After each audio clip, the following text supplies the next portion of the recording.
এই যে রমজান কারিমের সিয়াম সাধনা, এটা মূলত আমরা 12 ঘন্টার যে রোজা রাখছি, এই যে রোজাটা, এই রোজাটা শুরু হয় যেমন সাহারির মাধ্যমে, এর আগেও যদি বলি তাহলে আমরা তারাবির নামাজের মাধ্যমে, এর সমাপ্তি হয়, ক্লোজিং হয় কিন্তু ইফতার বা সূর্য ডুবার মাধ্যমে।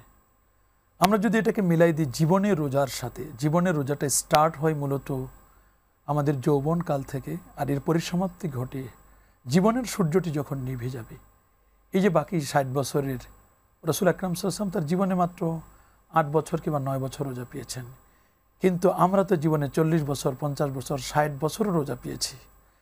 আসলে এই রোজা পেয়ে, রোজার তো যেমন ফরজ একটি বিধান, ঠিক হালাল উপার্জন করা এটাও তো একটা ফরজ একটি বিধান। আমরা অনেক সময় হালাল হারাম বাস বিচার না করে দেদারসে খেয়ে চলছি, কোনটা লিগাল কোনটা ইললিগাল আমরা কোনো তোয়াক্কা করছি না। হালাল পানাহারের যে ইসলামে গুরুত্ব রয়েছে কোরআন এবং সুন্নাহর আলোকে আপনি যদি প্লিজ একটু বলতেন আমাদেরকে। আলহামদুলিল্লাহ ওয়াসসালাতু ওয়াসসালামু আলা রাসূলিল্লাহ ওয়া বা'দ।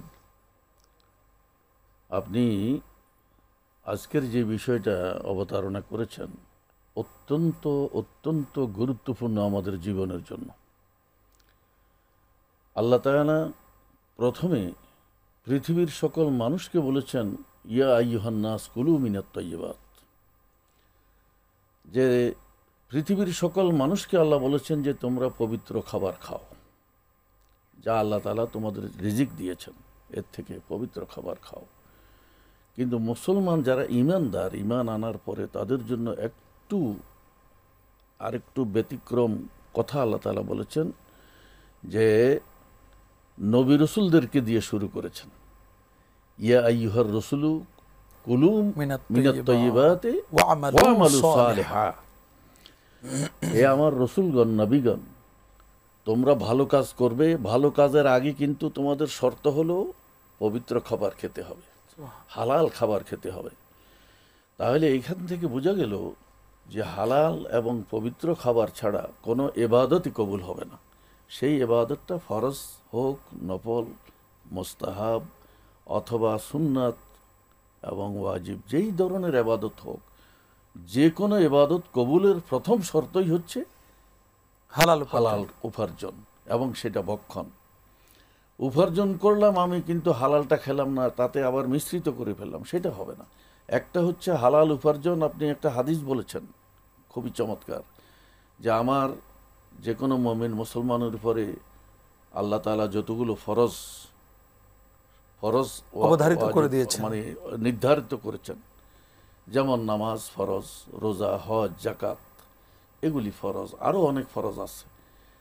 ঠিক সেই মানের, সেই পর্যায়ের আরেকটি ফরজ হচ্ছে হালাল উপার্জন, কাসবুল হালালি ফারিদাতুন বাদাল ফারিদা। অন্যান্য ফরজের পরে এটাও একটা ফরজ, কিন্তু সেই ফরজ কাজটা করতে গিয়ে আমরা হালাল হারাম মিশ্রিত করে দিই।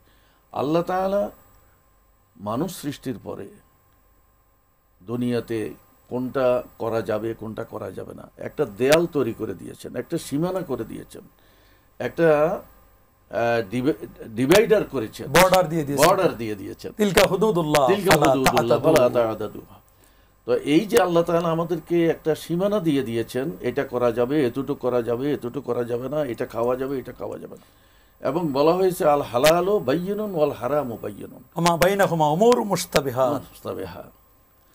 এই যে আল্লাহ তাআলা হালাল সুস্পষ্ট করে দিয়েছেন আমাদের সম্মুখে, দুনিয়ার মানুষের সম্মুখে, নবী রাসূল দিয়ে, কিতাব দিয়ে, শরীয়ত দিয়ে, এবং হারামকেও আল্লাহ তাআলা চিহ্নিত করে দিয়েছেন। এখন আর কোনো বলার সুযোগ থাকবে না যে কোনটা হালাল কোনটা হারাম আমি তো কোনো কিছু বুঝতে পারিনি, অথবা আমার সামনে সুস্পষ্ট কোনো নিদর্শন ছিল না, কোনো উদাহরণ ছিল না, এটা বলার আর কোনো সুযোগ নেই। আলেম ওলামা এসে মানুষদেরকে কোনটি হালাল কোনটি হারাম এটা দেখিয়ে দিয়েছেন, কি দেখুন শুধু অভাব শুধু আমাদের মান্য করা, আমরা মান্য করব ইনশাআল্লাহ, এবং রমজান মান্য করার ব্যাপারে আমাদেরকে উৎসাহিত করব। ধন্যবাদ আপনাকে।